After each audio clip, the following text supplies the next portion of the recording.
What's up guys, it's me Jimmy Eric. So here I bought a PGYTECH gimbal protector. I'm already using a gimbal protector with a screen protector. I mean it's doing quite good job, but I need something more compact. I will be throwing the link in the description box below. Okay, let me just open it. No one paying me for this review. I spend my own hard-earned money.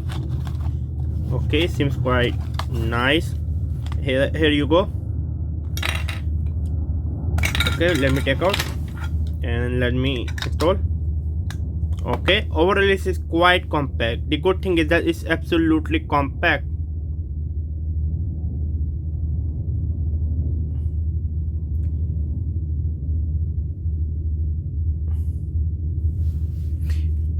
I don't know what to say. I mean, it seems quite compact to me, but the only drawback which I can now trying to comprehend is this one.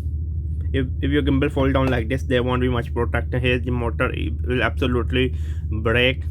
I wish, I mean, there was a protection up to here. Can you understand what I mean? It's okay. Recommending can be hard. I mean, if you really need the most protection, get this one. If you need something compact like easily take out, easily put, get this one. It was me, Jimmy. Subscribe and bye.